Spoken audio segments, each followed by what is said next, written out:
Dasturimiz davom etadi. O'zbekiston Respublikasi Prezidentining tadbirkorlar huquqlari va qonuniy manfaatlarini ishonchli himoya qilish chora-tadbirlari to'g'risidagi farmoni ijrosi yuzasidan O'zagroinspeksiyaning Namangan viloyati boshqarmasi tomonidan seminar-trening o'tkazildi. Hozir shu haqda.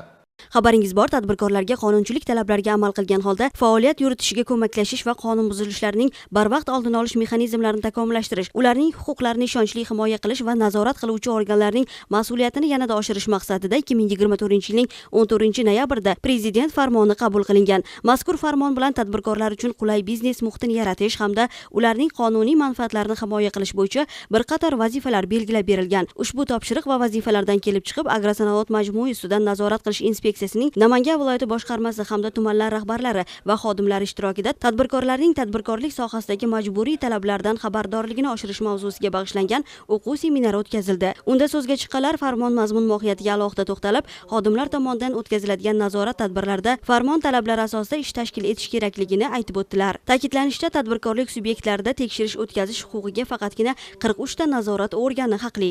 Ushbu farmon bilan tadbirkorlar huquqlari himoya qilinishini kuchaytirishga oid bir qator normalar belgilab berildi. Birinchi o'rinda ushbu farmon bilan tadbirkorlik subyektlarida tekshirishlar o'tkazish huquqiga ega nazorat organlarining cheklangan soni belgilandi. Shu bilan birga 2025-yil 1-yanvardan boshlab tadbirkorlik subyektlarida faoliyatida o'tkaziladigan barcha tekshirishlar yagona davlat nazorati axborot tizimida ro'yxatga olish orqali biznes ombudsmanni xabardor etish tartibida amalga oshirib kelinmoqda.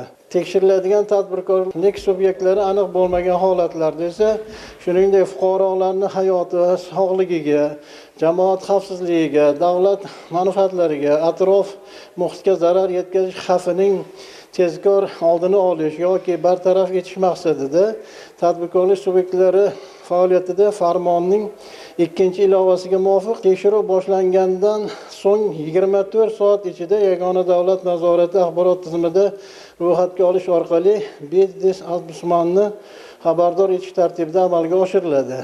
Shuningdek, trening davomida agroinspeksiya mas'ullari tomonidan qishloq xo'jaligi ekinlari urug'lari yetishtirilishi, melioratsiya va yo'l qurilish texnikalari, qolaversa paxta xomashyosi va uni qayta ishlashdan olingan mahsulotlardan foydalanish bo'yicha qonunchilik hujjatlari bilan tadbirkorlik subyektlariga qo'yilgan majburiy talablar mavzusida taqdimotlar o'tkazildi.